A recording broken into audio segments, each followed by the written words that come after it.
She came from dire straits, on welfare, living in the projects, a difficult life. At 15, Kimberly Merrell decided to pursue a foreign student exchange program. It was beyond her means, but this determined young woman decided to bake cookies and over time mobilized her entire church and community's support.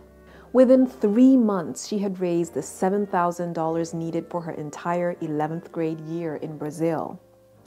That was the beginning of her revelational journey with God. In her words, God showed her how possible the seemingly impossible was with Him. Fast forward to 27 and life couldn't have been better. Kimberly was focused, determined, alive. She felt like she could do anything. She was loving every moment of her career, making an impact globally, while also pursuing a master's degree. She was in a beautiful marriage to her husband, Alton Merrell, a renowned pianist and music educator. Together, they were living life to the full, dreaming big dreams and expecting great things. My name is Kimberly Merrell. I was diagnosed with stage 1A ovarian cancer at the age of 27, and I'm living life on purpose.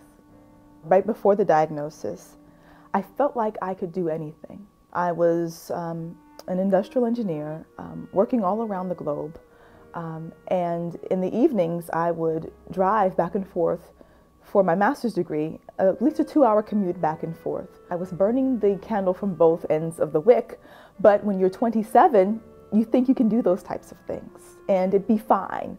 Maybe you'll be a little fatigued or a little drained, but you can keep pushing and pushing and pushing and pushing. Never in a million years would I have imagined anything would have happened to me in any type of major way. For most women, a visit to the gynecologist is simply a routine part of our annual health regime. But according to the American Cancer Society, this autopilot mode that we're usually in may lead to the lost opportunity to discuss a disease that affects thousands of women every year: ovarian cancer. As one of the deadliest forms of cancer, it often goes undetected until it has spread within the pelvis and abdomen. Symptoms are not specific to the disease. They often mimic those of many other more common conditions, making ovarian cancer very difficult to treat and often fatal. As Kimberly's story unfolds, it becomes clear how critically important it is to know our bodies and to listen for cues that something could be wrong. I noticed that in my lower abdominal area, it began to swell some, and I began to experience severe pains. I went to the doctors and they told me initially that they thought I had kidney stones. They just said, oh, you're 27, you're having pains right there, it's probably just kidney stones. They gave me antibiotics and sent me home. Inside, I sensed that something was just not right. The 5th time when I went to the doctor, I allowed her to examine me as I had examined myself at home. And I literally saw terror in her eyes. It was literally just an overwhelming fear just overtook her. And I said, and so I'm looking at her, I said, what's wrong with me? The news was devastating. A large mass in Kimberly's abdominal cavity needed to be surgically removed. And as if that wasn't enough, she was going to lose her right ovary and fallopian tube. But nothing could have prepared Kimberly for the blow that life was just about to give her. As soon as the results came back, they rushed me to the hospital. They called my OBGYN. And he met me there. He was actually at a baseball game, and he just dropped what he was doing and came straight to the hospital. When he examined me, the same thing, just terror was in his eyes. But he said that the mass that was inside of me that was so large, and it was so intertwined with things, that he did not feel comfortable doing it himself. And he said that he could have had an ego issue and maybe just tried to tackle it himself, but he said, there's no way I'm touching you. I'm sending you straight to the Cleveland Clinic. I went through surgery thinking that there was no cancer. Had it removed, and he told me that that would probably just be it. And so I went to go get the stitches out. That's when they told me that I had stage 1A ovarian cancer. And I was utterly floored. I mean, there was no mental preparation for it, it was as if time just stopped. And my very soul was just paralyzed. As we're there, my doctor is sharing with me on how he was going to give me a couple more weeks to recover from the surgery that just took place. And then he's discussing with me his schedule, because he's looking to schedule a hysterectomy for me. And he's just looking on his calendar and say, okay, well, you need to recover for 2 more weeks, and then let's see here, on this such and such a date, we'll schedule your hysterectomy. And I stood to my feet immediately, and I said, absolutely not. My husband and I, we were supposed to have children. And in the visions that God shared with me, I saw my daughter's face. And these weren't adopted children. They were biological children. And so my doctor, he's sitting there, and I'm standing there looking down at him like, no way. And he looks at me and he says, Mrs. Merrell, I'm trying to save your life while you're trying to bring life into the world. Do you understand this paradox? That you may not live to bear children? Faced with a life-death reality, Kimberly chose life, but not just for herself. Kimberly was determined to preserve what she felt was an integral aspect of her future and her destiny. So against doctors' wishes and medical advice, Kimberly decides to undergo half the required number of rounds of chemo, with the hopes that this would reduce the overall damage to her ovaries. This was a woman driven by her faith and fueled by an internal discernment about her future. She was determined to bring her vision, 2 children, to life, but not without pain or turmoil. I just so desperately wanted to hear God's voice. All my life, I've heard God's voice so crisply, so clearly. And from the very moment that I discovered that I had cancer, for like 3 months after, it was as if the heavens were shut. I heard nothing from God. I spent hours on the floor, lying prostrate before the Lord, and crying out until I felt like there was not another tear I could cry, just to hear God's voice. And my only question is, God, what should I do? What should I do? Do I do chemo? Do I not do chemo? You showed me these children. Should I follow what my doctors are saying? Do I not follow? When we went home, we did a lot of soul searching. We did a lot of praying. Oh gosh, did we do a lot of praying. We did a lot of crying and just soul searching as to, okay, God, do you really want us to have children? And that just took moments, nanoseconds. Yes, God wants us to have kids. But this was one of those moments where we had to walk in complete faith. And we knew that this was where we needed to go and what we needed to do. I now come to believe that God had equipped me with everything I needed and said, you're mature enough to make these decisions, to go forth with what I've already given you, the tools I've already given you, to use them. And that was the most trying aspect of this journey, is to go forward when you feel as if God has deserted you. Alton and I, we made the decisions we needed to make, almost like as if we were shooting in the dark, as if it were blindly. But it's what resonated best in our spirits and most comfortable in our spirits. The results of the chemo hit me so that I couldn't even stand up on my own. It took a lot to even just walk around. I needed assistance. There were times where my husband had to literally pick me up out of my bed and place me in the bathtub. Little by little, I began to just regain my strength and regain me. I was lying in bed one day. The blinds were drawn. The room was dark. I was feeling terrible. And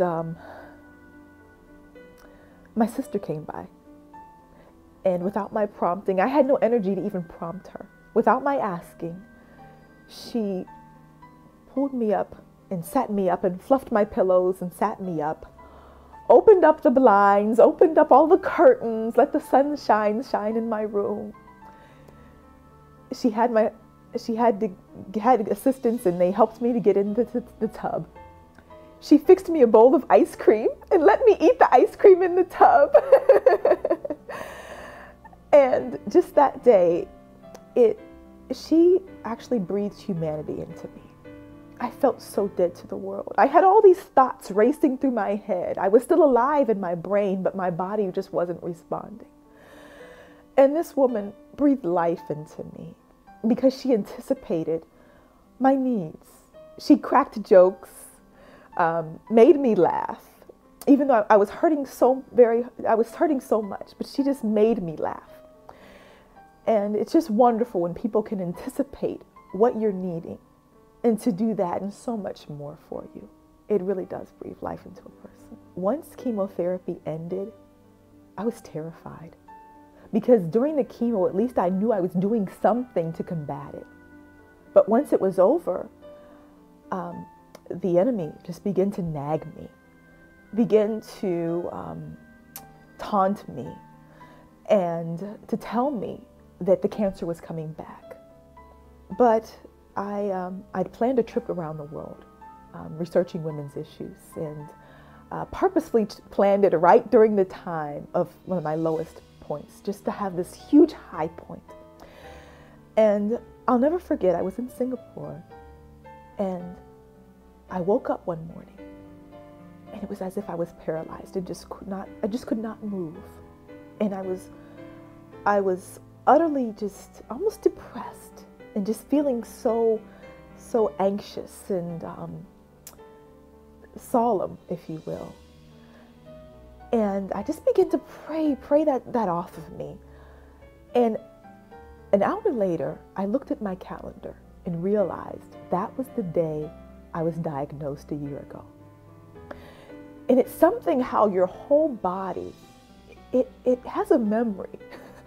And it itself was just mourning, if you will, or relenting that all of this had taken place.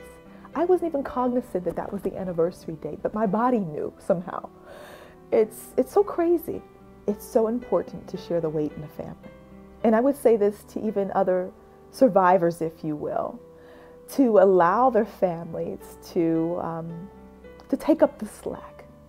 We all want to be superwoman in our own right for some reason. We all feel like we can just hold the universe together with our own hands. But I would tell all people that that are experiencing anything with cancer that it's so important to just share the weight, that no one person can do it all. Right after chemo, I began a total detoxification process.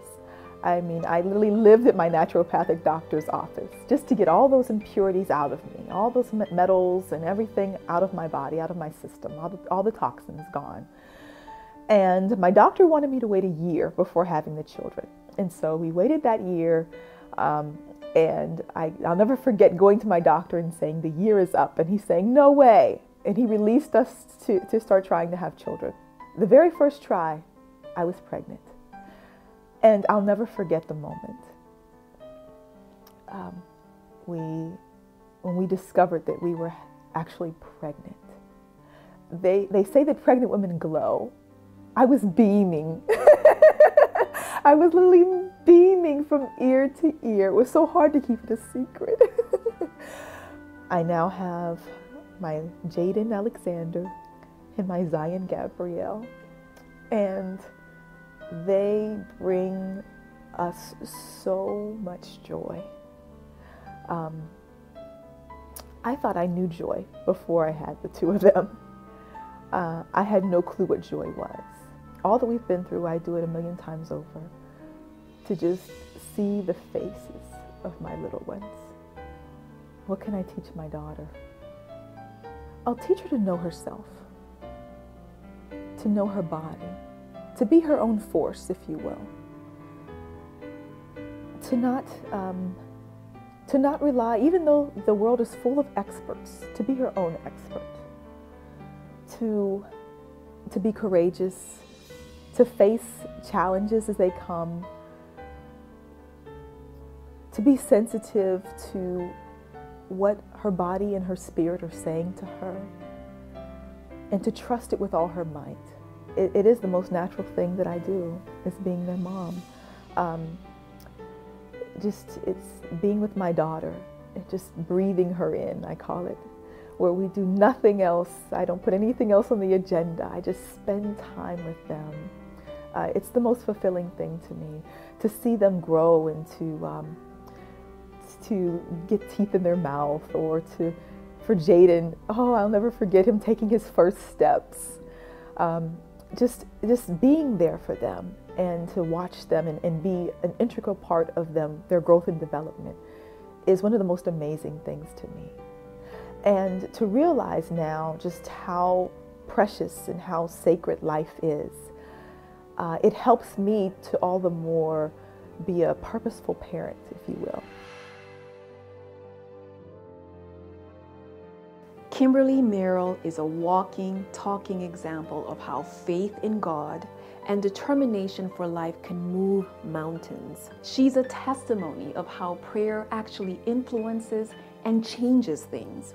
Our conversation touched me to my core, and her motivation to help other women through her nonprofit organization, Live, is such an inspiration.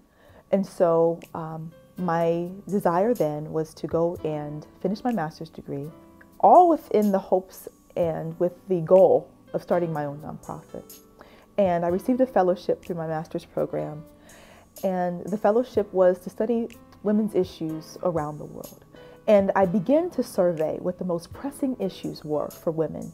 I began to do a lot of soul searching on this journey, and realized that the things that bothered me the most, the things that infuriated me the most, were especially the sexual offenses against women. During my cancer battle, the Lord spoke to me that you shall live and not die, and declare the works of the Lord. That was my personal summons, if you will, toward Live.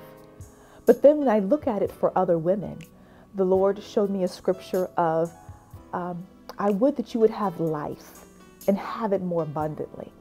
And so the organization Live has come about because it's a declaration. It's a declaration for women to actually live.